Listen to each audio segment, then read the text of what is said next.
There comes a moment in every soul's journey when withdrawal becomes not an escape, but a sacred return to the self. You see, we have been conditioned to equate availability with virtue. To always say, yes, is seen as love, as kind, as goodness. But in truth, it is often a mask that hides our fear of being unloved, unnoticed, or unworthy.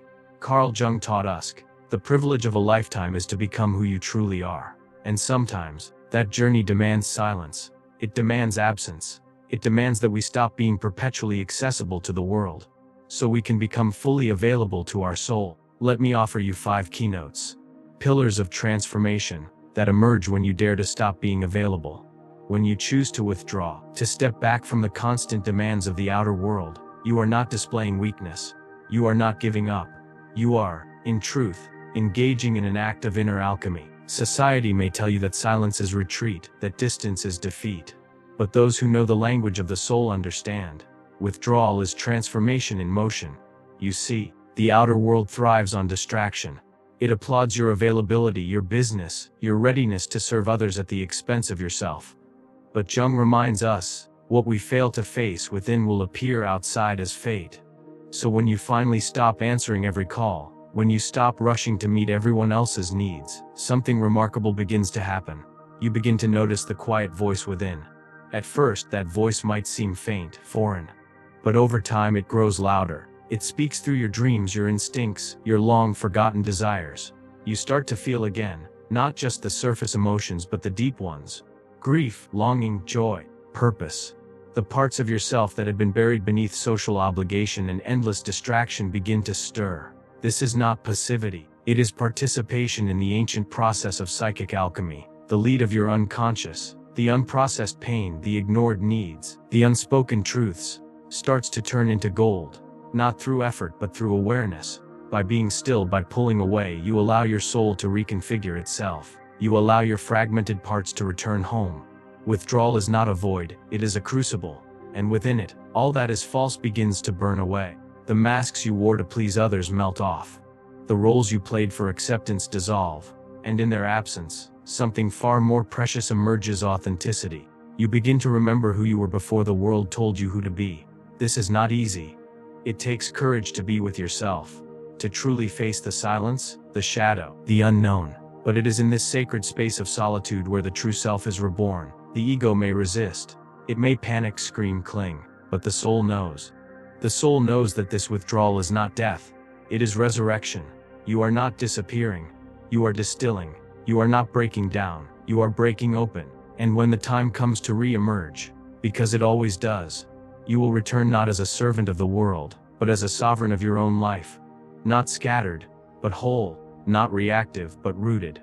And those who encounter you will sense it, not in your words, but in your energy. They will see the glow of someone who has entered the fire and returned transformed.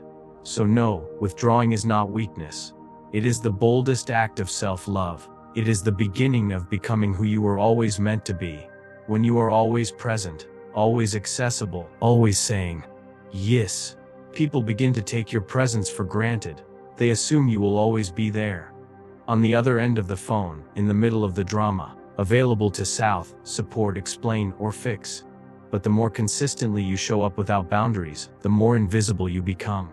Your constant presence blends into the background noise of their lives, until they stop seeing you altogether. Yet something profound happens when you choose to step back, when you become unavailable, when your silence replaces your voice, when your absence replaces your energy. Suddenly, there is a space where you used to be, and that space speaks louder than any words ever could. In that space, people are forced to confront the reality of who you were, what you brought, and how deeply your presence impacted them. Absence strips away illusion. It interrupts habit. It disrupts the unconscious patterns where people expected you to be endlessly giving. In that void, they are compelled to reflect: was I appreciating them? Did I listen? Did I understand what they gave to me, or did I only take? The ego resists this realization at first, casting blame, deflecting responsibility. But over time, if they are willing, clarity begins to emerge. They begin to see you not as a role or a utility, but as a person, a whole being with needs, limits, depth, and value. And what's more, it's not just others who see you clearly in your absence. You begin to see yourself more clearly too. When you remove yourself from dynamics where you felt overextended or unseen, you begin to notice how much energy you were giving away in exchange for so little. You see how often you compromised your truth just to be accepted, how often you remained accessible in fear of being forgotten. The distance gives perspective, and perspective gives you power. In Jungian thought, we often speak of projection, how others place their unmet desires or unresolved wounds onto us. But when you step away, you no longer serve as a screen for their projections. You're no longer available for their stories about who you should be. Instead, you reclaim authorship of your own narrative. You stop being a reflection of their expectations and start becoming a mirror of your own truth. This is not about manipulation or punishment. It's not about disappearing to cause pain or guilt. It's about making room for respect to be born. Sometimes, the only way to teach others how to value you is to let them feel the weight of your absence. And in the process, you rise in your own eyes. You realize that your worth was never in your availability. Your value was never in how quickly you responded or how much you gave. It was always in who you are. And the moment you stop overextending yourself, others are finally given the opportunity to see the real you. Perhaps for the first time. So let your absence speak. Let it echo through the spaces where you once overgave. Let it recalibrate relationships that were built on imbalance.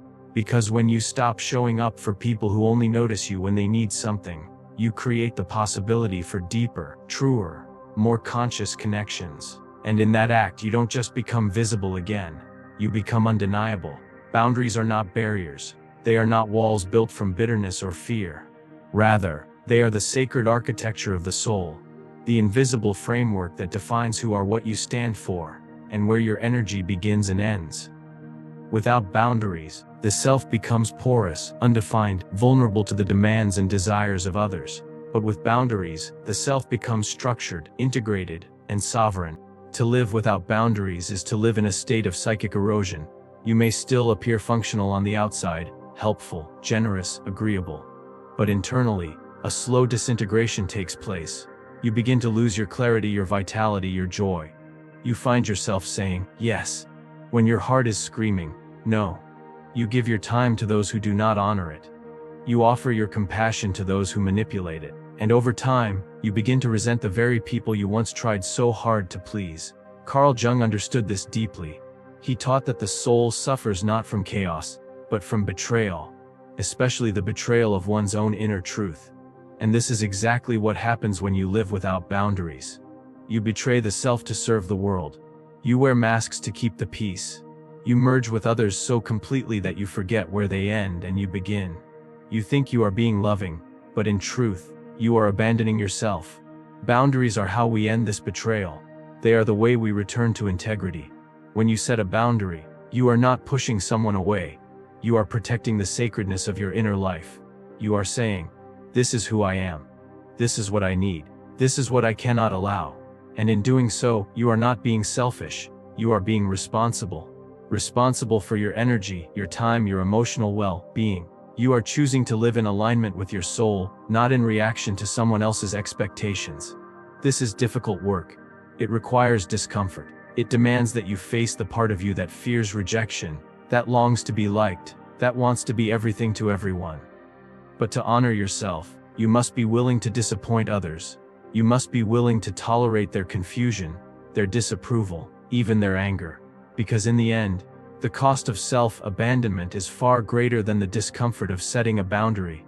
And something remarkable happens when you do. Your life begins to reorganize itself around your truth.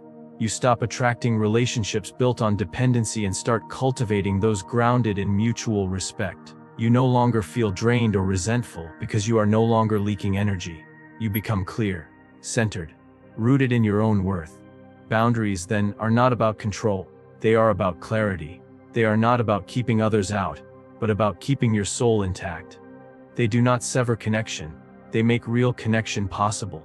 Because only when you know where you stand can others truly meet you. Only when you stop shape-shifting can love find the real you. So do not fear boundaries. Embrace them as the architecture of your authentic life. Build them not from anger, but from love. Love for yourself, love for your purpose. Love for the life you are here to live. And remember, every time you draw a line in honor of your truth, you are not creating separation. You are creating space for your soul to breathe.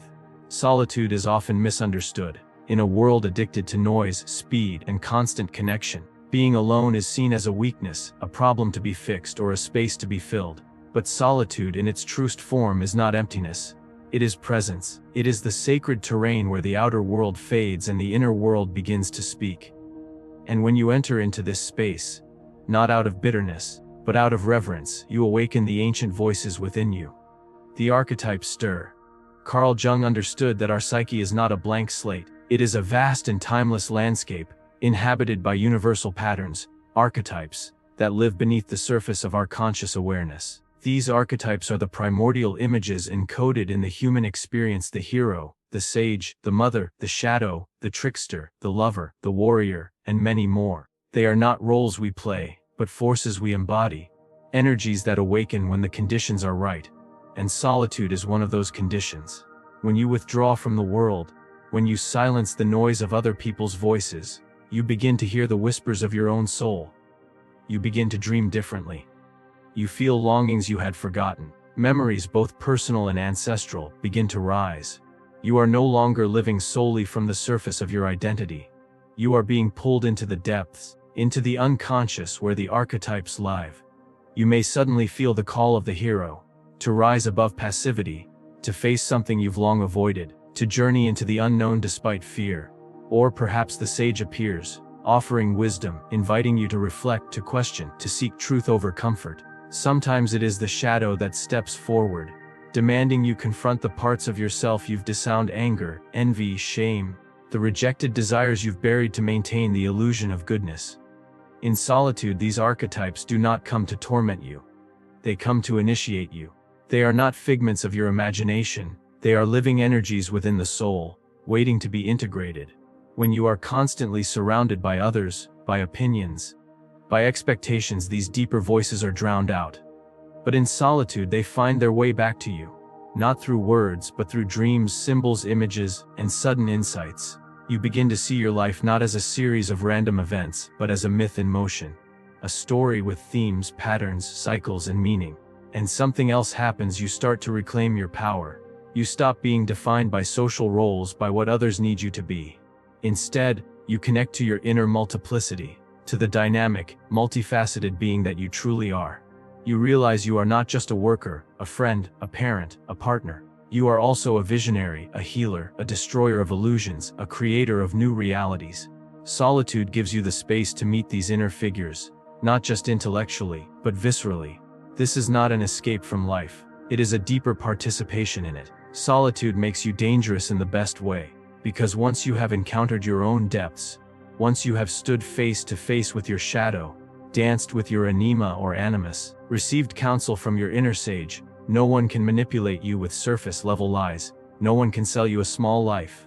You become sovereign, rooted, alive with purpose. So do not fear solitude. Do not rush to fill the silence. Go willingly into that space, knowing that you are not alone in your aloneness. There are guides within you waiting to be heard. Archetypes that have been with humanity since the beginning of time. They are not here to confuse you. They are here to awaken you, to help you remember who you truly are beneath the noise.